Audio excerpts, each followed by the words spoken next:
audioescuelasabática.com. Domingo 8 de diciembre. Los dirigentes del templo se corrompen. Nehemías capítulo 13 comienza con una preocupación respecto de los extranjeros idólatras amonitas y moabitas en medio de ellos. Nehemías capítulo 13 versículos 1 al 3. Estos versículos no hablan de expulsar a gente de otra nación o raza que seguía a Dios, sino de expulsar a quienes tenían una fe diferente, no a los conversos, sino a los idólatras. Ver además Deuteronomio capítulo 23 versos 3 al 6. Escucha Nehemías capítulo 13 versículos 1 al 9. ¿Quiénes eran Eliasib y Tobías? ¿Por qué es inaceptable lo que hicieron? Analiza Nehemías capítulo 2 versos 10 y 19, capítulo 3 verso 1, capítulo 12 verso 10 y versículo 22, y el capítulo 13 verso 28. Nehemías capítulo 13 versículos 1 al 9. Aquel día se leyó en el libro de Moisés, oyéndolo el pueblo, y fue hallado escrito en el que los amonitas y moabitas no debían entrar jamás en la congregación de Dios, por cuanto no salieron a recibir a los hijos de Israel con pan y agua, sino que dieron dinero a Balaam para que los maldijera. Mas nuestro Dios volvió la maldición en bendición. Cuando oyeron pues la ley, separaron de Israel a todos los mezclados con extranjeros.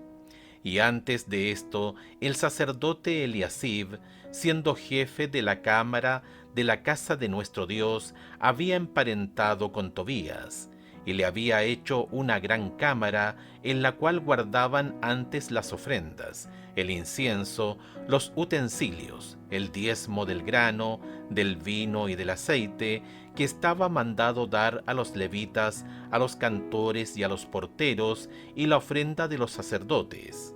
Mas a todo esto yo no estaba en Jerusalén, porque en el año 32 de Artajerjes, rey de Babilonia, fui al rey, y al cabo de algunos días pedí permiso al rey para volver a Jerusalén, y entonces supe del mal que había hecho Eliasib por consideración a Tobías, haciendo para él una cámara en los atrios de la casa de Dios, y me dolió en gran manera, y arrojé todos los muebles de la casa de Tobías fuera de la cámara, y dije que limpiasen las cámaras, e hice volver allí los utensilios de la casa de Dios, las ofrendas y el incienso.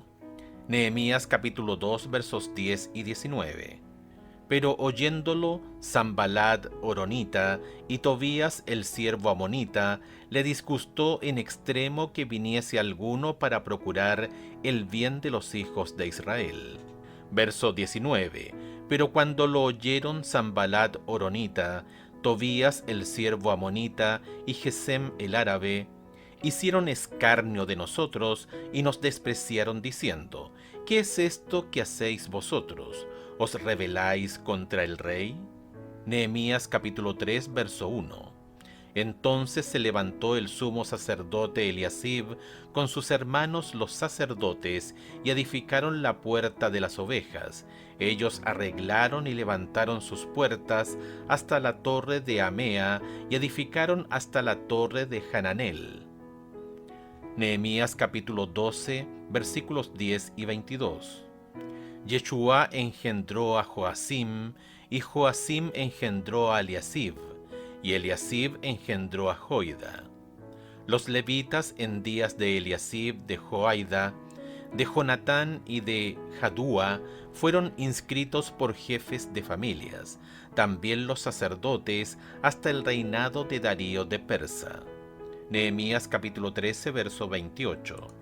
Y uno de los hijos de Joaida, hijo del sumo sacerdote Eliasib, era yerno de Sanballat horonita, por tanto lo ahuyenté de mí.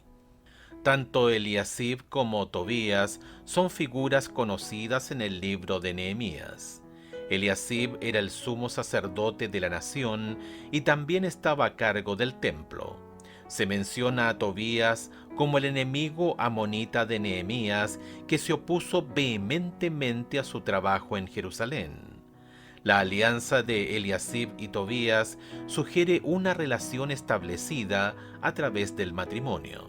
Aunque no se han conservado los registros de la conexión matrimonial, sabemos que Tobías tenía un nombre judío que significa el Señor es bueno, y por lo tanto muy probablemente haya sido de origen judío. Se cree que los familiares de su esposa, los descendientes de Ara, aunque no se los identifica, estaban emparentados con la familia de Eliasib. Además, Sanbalat el Horonita, el otro adversario de Nehemías, tenía una hija que estaba casada con el nieto de Eliasib. Por lo tanto, el círculo de intriga alrededor de Nehemías debió haber sido intenso, ya que los funcionarios de más alto rango de la región estaban emparentados y aliados contra el liderazgo de Nehemías. Durante la ausencia del gobernador, el sumo sacerdote le dio a Tobías una de las habitaciones del templo que estaba destinada a guardar el diezmo, los regalos y las ofrendas. A Tobías se le otorgó residencia permanente en el templo, una forma de establecerlo como uno de los líderes de la nación. Los enemigos de Nehemías finalmente lograron lo que siempre quisieron: desplazar a Nehemías y asumir el liderazgo ellos mismos. Afortunadamente, Nehemías no iba a quedarse sentado sin hacer nada. El pueblo de Dios a lo largo de la historia sagrada, los judíos del antiguo Israel o los cristianos que los siguieron durante y después de la época neotestamentaria, ¿se dejaba engañar muy fácilmente?